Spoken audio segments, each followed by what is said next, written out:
Kemudian yang kedua, bahwasanya ada hikmah yang besar di balik Allah tidak mengasih tahu apa yang ada di Lauhul Mahfuz itu, supaya apa? Manusia itu berusaha, berikhtiar, bersemangat. Maka akidah yang benar adalah akidah ahli sunnah wal jamaah. Akidah Jabariyah itu salah. Akidah Jabariyah itu apa? Dia mengatakan bahwasanya baik apa yang muncul dari manusia ini semuanya dari Allah. Maka ketika orang itu berbuat kemaksiatan, tidak boleh dimintai pertanggungjawaban. Itu adalah akidah yang salah. Karena Allah memberikan ikhtiar. Kita ini dikasih Allah pilihan. Orang itu bisa milih mau ngaji atau mau tidur, itu bisa milih, dan dia dalam keadaan sadar. Dia mau nikah atau mau melakukan hal keharaman, itu bisa memilih, dia itu sadar. Kesadarannya itulah yang dimintai pertanggungjawaban oleh Allah Subhanahu wa ta'ala. Maka ketika tidak sadar, tidak dimintai pertanggungjawaban. Maka orang yang semaput, yang pingsan, ya, maka orang yang majnun, yang gila, yang mana gilanya tidak disebabkan keharaman, tiba-tiba gila, tidak gila karena mabuk misalkan, maka tidak dimintai pertanggungjawaban oleh Allah Subhanahu wa ta'ala. Begitu juga salah akidahnya Qadiriyah. Qadiriyah itu induk daripada Mu'tazilah yang mengatakan bahwasanya Allah tidak mampu apa-apa, kekuasaan itu berada pada diri manusia. Itu adalah salah. Maka yang benar adalah akidahnya ahli sunnah wal jamaah. Assalamualaikum warahmatullahi wabarakatuh. Bismillahirrahmanirrahim. Alhamdulillahi rabbil alamin. Allahumma salli ala sayyidina Muhammad wa ala ali sayyidina Muhammad بعدد ما يليق بكمال الله وكما يليق بكماله سبحانك لا علم لنا إلا ما علمتنا إنك أنت العليم الحكيم وأتب علينا إنك أنت التواب الرحيم رب اشرح لي صدري ويسر لي أمري واحلل عقدة من لساني يفقهوا قولي. Para hadirin wal hadirat, monggo sareng-sareng kita niat thalabul ilm, pados ilmu, ibtigha'a mardhatillah wa ibtigha'a mardhati Rasulillah sallallahu alaihi wasallam, untuk mencari ridhonya Allah, untuk mencari ridhonya Rasulullah sallallahu alaihi wasallam. Rasulullah sallallahu alaihi wasallam dawuh, siapa orang yang mencari ilmu, siapa orang yang mencari tolaba ilman, mencari ilmu, mimma yubtagha bihi wajhullah, yang mana mencari ilmu itu kan seharusnya untuk mencari ridhonya Allah, tapi dia mencari ilmunya liyubaha bihil ulama, untuk apa? Dipakai berdebat, berbangga-banggaan, waliyumaro bihi sufaha, dan dipakai untuk memamerkan kepada orang-orang yang awam atas ilmunya, auliyasrifa bihi wujuhun nas, atau tujuannya agar mendapat kedudukan di sisi manusia, di sisi makhluk, tidak mencari kedudukan di sisi Allah Subhanahu wa ta'ala. Lakiya, maka orang tersebut lakiya akan menemui Allah, ing Allah akan menemui Allah, wa huwa hale utawi Allah alaihi ing atase tiyang kala wau ghadbanun, itu ghadbanun untuk murka. Maka orang tersebut akan menemui Allah dan Allah murka kepadanya. Maka selalu kita harus merefresh, harus memperbarui niat kita. Tidak boleh amalan yang sifatnya akhirat kita tujukan untuk mencari kedudukan duniawi. Na'udzubillahi min dzalik. Itu tergolong riya. Riya itu apa? Melakukan ibadah ukhrawi, salat, ngaji, poso dan lain sebagainya, tetapi tujuannya untuk duniawi, agar mendapat kedudukan di sisi masyarakat, agar mendapat imbalan dari makhluk, dari masyarakat, Nah, itu. Dan tujuan itu ada pada hati, terletak pada hati. Jadi kalau dihadiahi itu harus diterima, tidak boleh menolak hadiah, tapi tidak boleh mengharapkan hadiah. Dunia tidak masalah, yang nggak boleh adalah cinta, mencintai dunia. Nah, ini mengingatkan pada diri saya sendiri, khususnya kepada panjenengan semua, untuk senantiasa merefresh niat kita tujukan karena Allah Subhanahu wa taala. Karena sesungguhnya laujtama'ah, jikalau berkumpul seluruh makhluk mulai dari yang dulu sampai akhir, berkumpul semua untuk memberikan madharat kepada kita dan Allah tidak menghendaki, maka tidak akan bisa mencelakai kita. Sebaliknya, seluruh makhluk mulai awal hingga akhir bersepakat untuk memberikan kemanfaatan bagi kita, tapi Allah tidak menghendaki, maka kemanfaatan itu enggak akan sampai pada kita. Itu salah satu obat agar kita bisa beramal tidak karena tujuan duniawi. Semoga kita semua bisa ikhlas dan istiqomah, besok disandingkan bersama baginda Rasulullah sallallahu alaihi wasallam. Diampuni dosa-dosa kita semua, amin ya rabbal alamin. Saya lanjutkan sesudah kita niat terkait thalabul ilm, niat i'tikaf walaupun hanya setengah jam di hadal masjid, di masjid ini, serta niat juga berkahnya berbuka puasa bersama-sama, juga berjamaah salat maghrib. Bagi yang berjamaah di sini, kita niati semua karena niat itu ada pahalanya. Jenengan ibadah kalau niatnya salah ya cuma-cuma. Amalan yang mubah niatnya baik bisa menjadi ibadah. Jenengan tidur diniati biar bisa istirahat, nanti ketika sudah istirahat bangun, amalnya bisa digunakan aktivitas-aktivitas yang baik. Tidurnya menjadi ibadah. Dahar itu hal yang mubah, diniati yang baik maka menjadi ibadah. Maka niat itu tinggi kedudukannya. Kita lanjutkan kajian ngaji atau kajian kitab An-Nasaih Ad-Diniyah pada Jumat yang lalu sampai pada wamin dzalika. Wamin dzalika lan iku setengah sangking buahnya takwa. Ini sekali lagi nasihat buat saya pribadi untuk menjadikan kita semua semakin mantap, semakin kuat, semakin faham apa yang diperintahkan Allah, apa yang ada di dalam Al-Quran terkait perintah-perintah Allah Subhanahu wa ta'ala dan larangan-larangannya.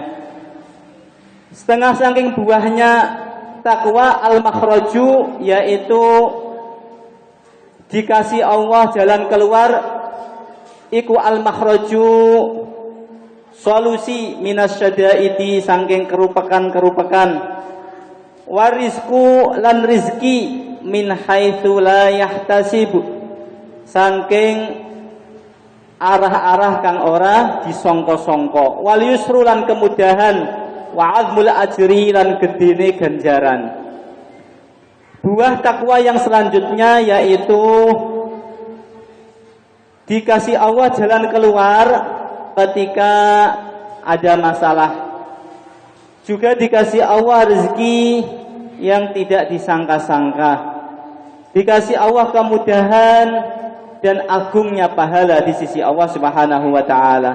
Qala dawu sapa Allah taala maha luhur sapa Allah, wa man utawi sapane wong yattaqi iku takwa sapa wong Allah ing Allah yaj'al mongko bakal ndadosake sapa Allah lahu kedue tiyang kala wau makhrajan ing dalan keluar, ing solusi, wa yarzuquhu lan bakal paring rezeki sapa Allahu ing tiyang kala wau min haitsu la yahtasibu saking arah kang ora disangka-sangka.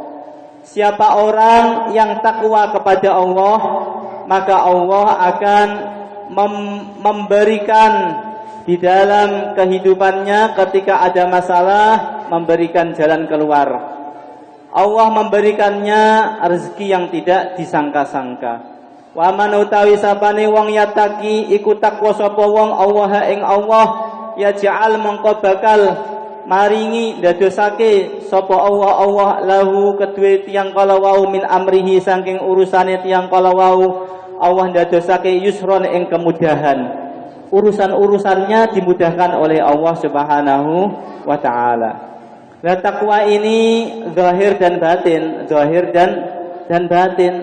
Maka orang itu setiap mukmin, setiap muslim wajib faham terkait dengan ilmu apa? Ilmu iman, ilmu al-Islam dan ilmu ihsan. Ini harus diketahui. Qadrul wajib, ukuran yang wajib ini fardu ain, wajib masing-masing, tidak fardu kifayah. Apa itu ilmu iman? Ilmu iman yaitu yang terkait iman kepada Allah. Jadi wajib bagi mukmin harus tahu, harus meyakini sifat-sifat wajibnya Allah Subhanahu wa taala. Mulai dari wujud, qidam, baqa, mukhalafatul hawadisi, qiyamuhu binafsihi, wahdaniyah, qudrah, ilmu, hayah, sama' basar, sampai akhir, sampai mutakalliman.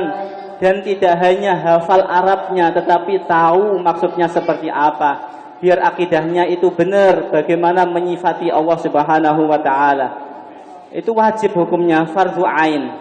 Kemudian iman kepada malaikat-malaikat Allah wajib mengetahui dan wajib meyakini bahwa 10 malaikat itu, yaitu malaikat Jibril tugasnya menyampaikan wahyu, malaikat Mikail, malaikat Israfil, malaikat Izrail, Munkar Nakir, Raqib Atid, Malik Ridwan dan seterusnya.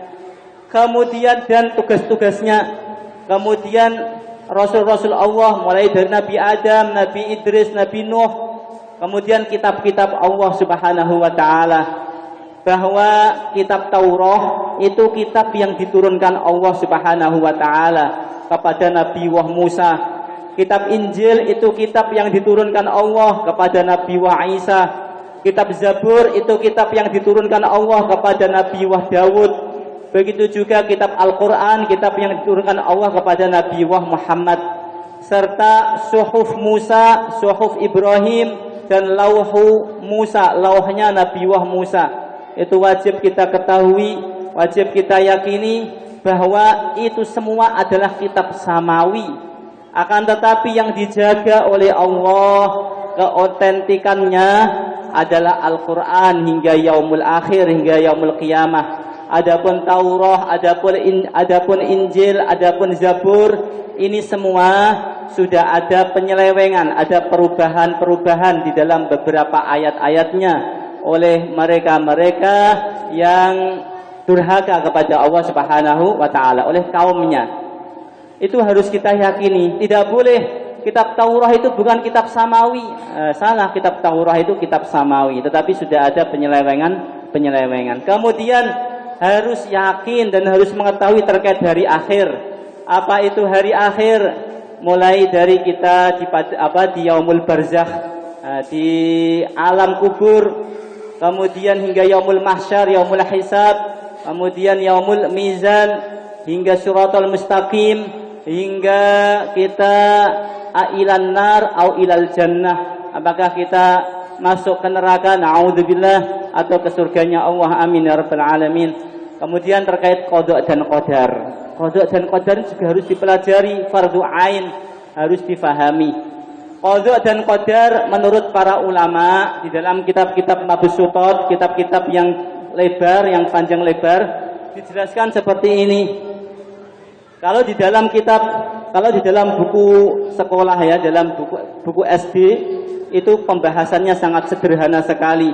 Hanya dijelaskan di situ bahwasanya kalau qadha itu ketetapan Allah yang belum terjadi, kalau takdir itu ketetapan Allah yang sudah terjadi. Itu kurang luas. Jadi pemahamannya belum mencakup qadrul wajib, belum mencakup ukuran yang wajib difahami oleh mukmin dan mukminah. Yang harus diketahui minimal seperti ini, bahwa qadha qadarnya Allah itu ada yang di Lauhil Mahfuz dan ada yang tertulis di suhuf malaikah, di suhufnya malaikah.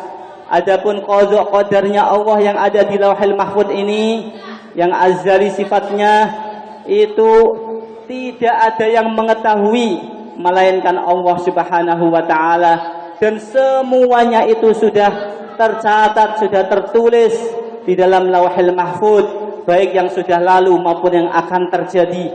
Besok saya akan melakukan apa, itu semuanya sudah ada catatannya. Kalau kita yakin terhadap itu, maka ketika kita mendapatkan anugerah, kita tidak akan sombong, karena tahu bahwasanya itu anugerah datangnya dari Allah, ketetapannya Allah. Ketika kita diuji oleh Allah, maka tidak frustasi, karena tahu itu adalah sudah ditetapkan oleh Allah Subhanahu wa taala. Kemudian ada qada-qadar yang fi suhuf malaikah, di dalam catatan malaikat yang mu'allaq. Yang qada-qadar ini adalah mu'allaq, digantungkan. Yang mana qada-qadar yang ada di suhuf malaikat ini, ada beberapa orang yang dicintai oleh Allah dikasyaf. Dikasyaf itu dibuka, dikasih tahu catatannya.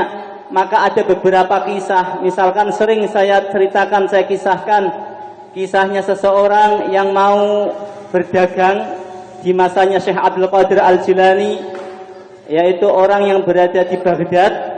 Ketika mau bisnis, dia sowan terlebih dahulu ke Syekh Abbas. Syekh Abbas itu syekh yang ada di Baghdad pada zamannya Imam Syekh Abdul Qadir Al-Jilani, dan usianya sudah sepuh. Ketika sowan di Syekh Abbas bilang, kamu kalau dagang berangkat, maka hartamu, jiwamu akan terbunuh, hartamu akan dirampas. Syekh Abbas ini dikasyaf, dibukakan apa yang ada di suhuf malaikat terkait kejadian yang akan terjadi pada orang tersebut. Orang tersebut sudah persiapan lengkap, mau tidak berangkat, rasanya sudah persiapan, maka dia sowan kepada Syekh Abdul Qadir Al-Jilani. Syekh Abdul Qadir Al-Jilani dawuh, berangkatlah wa ana dhamin, dan saya yang akan menanggungmu. Maka dia berangkat. Ketika berangkat, singkatnya, di tengah perjalanan dia bermimpi dirinya dibunuh, dirampok seluruh hartanya. Kemudian dia terbangun, oh alhamdulillah saya hanya dalam keadaan tidur. Singkatnya, ketika dia kembali dengan membawa laba keuntungan yang melimpah, dia ingin kiranya sowan terlebih dahulu ke Syekh Abdul Qadir Al-Jilani, tetapi dia merasa bahwasanya Syekh Abbas lebih sepuh, maka dia sowan ke Syekh Abbas. Diperintahkan Syekh Abbas untuk sowan kepada Syekh Abdul Qadir Al-Jilani. Ketika dia menuju ke Syekh Abdul Qadir Al-Jilani, Syekh Abdul Qadir Al-Jilani dawuh, ini ada di manaqib Syekh Abdul Qadir Al-Jilani yang selalu kita baca, Dul Qadiran, ya, salah satu kisahnya ini. Nah, ini Syekh Abdul Qadir Al-Jilani dawuh, di dalam suhuf malaikat catatanmu seperti itu. Aku mintakan kepada Allah dengan sholat sab'ina rak'ah, maka diganti oleh Allah yang aslinya nyata menjadi manama, menjadi hanya dalam keadaan mimpi. Sebetulnya di dalam Lauhul Mahfuz itu sudah ada catatannya bahwasanya Syekh Abdul Qadir Al-Jilani akan memintakan bahwasanya itu akan kemudian menjadi hanya sekedar mimpi, tetapi yang ada di Lauhul Mahfuz, yang ada di azali, ini semua tidak ada yang tahu melainkan Allah Subhanahu wa taala. Maka dari itu bisa kita simpulkan bahwasanya, satu, Allah itu Maha mengetahui. Ini terkait akidah tauhid. Sifat ilmunya Allah Maha mengetahui terhadap hal-hal yang dahulu dan hal-hal yang akan datang. Allah tahu semua, karena sudah ada di Lauhul Mahfuz, sudah ada pada catatan. Seperti itu. Kemudian yang kedua, bahwasanya ada hikmah yang besar di balik Allah tidak mengasih tahu apa yang ada di Lauhul Mahfuz itu, supaya apa? Manusia itu berusaha, berikhtiar, bersemangat. Maka akidah yang benar adalah akidah ahli sunnah wal jamaah. Akidah Jabariyah itu salah. Akidah Jabariyah itu apa? Dia mengatakan bahwasanya baik apa yang muncul dari manusia ini semuanya dari Allah. Maka ketika orang itu berbuat kemaksiatan, tidak boleh dimintai pertanggungjawaban. Itu adalah akidah yang salah. Karena Allah memberikan ikhtiar. Kita ini dikasih Allah pilihan. Orang itu bisa milih mau ngaji atau mau tidur, itu bisa milih, dan dia dalam keadaan sadar. Dia mau nikah atau mau melakukan hal keharaman itu bisa memilih, dia itu sadar. Kesadarannya itulah yang dimintai pertanggungjawaban oleh Allah Subhanahu wa taala.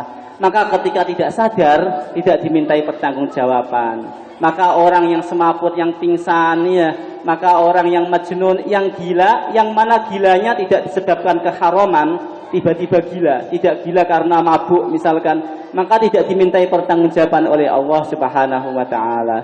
Begitu juga salah akidahnya Qadiriyah. Qadiriyah itu induk daripada Mu'tazilah yang mengatakan bahwasanya Allah tidak mampu apa-apa, kekuasaan itu berada pada diri manusia. Itu adalah salah. Maka yang benar adalah akidahnya ahli sunnah wal jamaah. Ini terkait tauhid, terkait apa? Qadha dan qadar. Kemudian harus mengetahui juga terkait apa? Hukum-hukum syariat Islam, yaitu sholatnya, syarat rukunnya seperti apa. Karena sholat itu berkaitan dengan toharoh, harus dalam keadaan suci. Maka wajib tahu juga terkait dengan sesuci. Sesuci itu karena ada wudhu, maka wajib tahu syarat rukunnya wudhu. Karena ada ghusl, ada mandi wajib, maka harus tahu syarat wajibnya mandi wajib, syarat rukunnya mandi wajib. Karena ada tayamum bagi orang yang tidak bisa memakai air karena sakit atau karena tidak ada air, maka harus tahu syarat rukunnya tayamum. Kemudian ada zakat. Zakat itu juga ketika dia sudah berkewajiban. Misalkan dia tidak punya harta yang mencapai 1 nisab, belum ada 1 nisab, maka dia ya tidak harus mengetahui ilmunya zakat harta. Kalau sudah, maka harus tahu ilmunya zakat harta. Misalkan terkait dengan zakat binatang, dia ternak binatang, maka harus tahu ilmunya zakat binatang. Tidak boleh mengharamkan yang halal, menghalalkan yang haram. Nah ini kalau dia sudah ditokohkan harus belajar yang sungguh-sungguh. Jangan sampai memberikan jawaban yang melenceng, jawaban yang menghalalkan yang haram atau mengharamkan yang halal. Kalau nggak tahu, jawab tidak tahu, dipelajari terlebih dahulu. Para bapak, para ibu ingkang kawula hormati, ini saya rasa di daerah sini itu banyak yang ternak juga ya. Maka perlu sedikit terkait dengan zakatnya ternak. Zakat ternak kambing itu satu syaratnya harus sudah mencapai 1 tahun atau haul. Haul itu 1 tahun. 1 tahun itu maksudnya apa? Maksud daripada 1 tahun itu binatangnya semuanya yang ada 1 nisab itu sudah mencapai 1 tahun semua. Nisabnya kambing itu 40. Maka 40-40-nya ini sudah mencapai 1 tahun semua. Oleh karenanya misalkan ada seseorang yang pada bulan puasa ini punya kambing 20. Kemudian pada bulan Muharram dia beli lagi 15. Kemudian Sya'ban hampir Ramadan dia beli lagi 5. Maka ketika Ramadan depannya dia sudah punya kambing sebanyak 40. Dan hal seperti itu belum ada kewajiban zakat.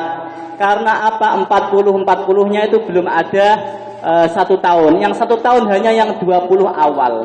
Kecuali jika bertambahnya itu dikarenakan anaknya, tidak dikarenakan beli, maka anak itu mengikuti induknya. Maka ketika dia beli kambing 5, kemudian beranak pada bulan Ramadan, 1 tahun berikutnya ternyata sudah ada 40 hasil dari anaknya, dari induknya, maka syarat haul sudah mencukupi. Tapi dilihat syarat-syarat yang lainnya, apa? Nisab sudah ada 40kah? Untuk kambing sudah, berarti sudah memenuhi. Syarat berikutnya apa? Yaitu syaratnya untuk wajibnya zakat binatang ini ketika digembalakan di tempat yang gratis atau di tempat yang bayar tapi bayarnya sama seperti gratis. Artinya apa? Tanpa biaya. Bayar yang seperti gratis itu seperti apa? Misalkan dia digembalakan di ladangnya di ladangnya seseorang.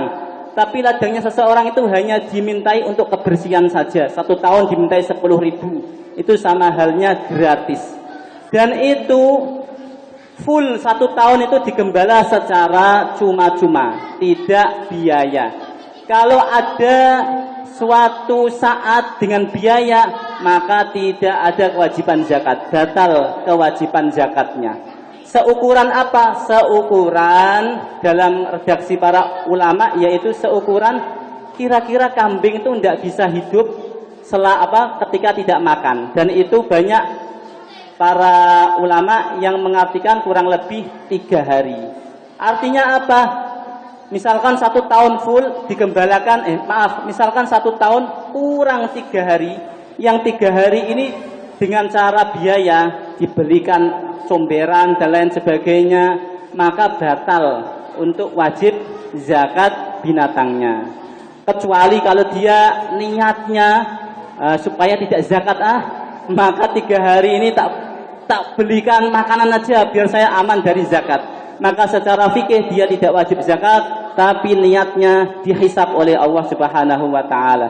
Seperti halnya, sudah hampir 40, tak jual supaya aman dari zakat. Secara fikih tidak wajib zakat, tapi hisabnya dihitung oleh Allah Subhanahu wa taala. Ini ilmu-ilmu syariat harus kita ketahui. Sampun maghrib napa dereng? Ngantos jam pinten nggih? Tasih kirang berapa? 6 menit. Alhamdulillah. Kemudian ilmu ihsan. Ini juga wajib para bapak, para ibu. Terkadang niku kata ingkang mboten ngertos, dikiranya itu yang harus itu hanya ilmu fikih. Dikiranya kalau sudah syarat rukunnya terpenuhi wis ayem. Misalkan nggih salat, aku wis takbiratul ihram, syarat rukunku sudah saya penuhi, wis ayem rasane. Padahal apa itu tidak cukup. Karena apa? Ada ilmu batinnya. Ilmu batin dalam salat apa? Khusyuk, hudzur. Maka didawuhkan oleh Imam Ghazali, ketika orang yang sholat syarat rukunnya dipenuhi tetapi hatinya melayang, memikirkan ini, memikirkan itu, ingat ini, ingat itu bagaikan orang yang menghadiahkan lembu yang gemuk, putih kepada sang raja tetapi sudah busuk, baunya sudah enggak enak, sudah busuk, sudah tidak ada rohnya, sudah menjadi bangkai. Karena apa? Syarat rukunnya sholat terpenuhi, tapi rohnya, khusyuknya, hudurnya hilang. Begitu juga ilmu-ilmu yang terkait hati ini penting sekali.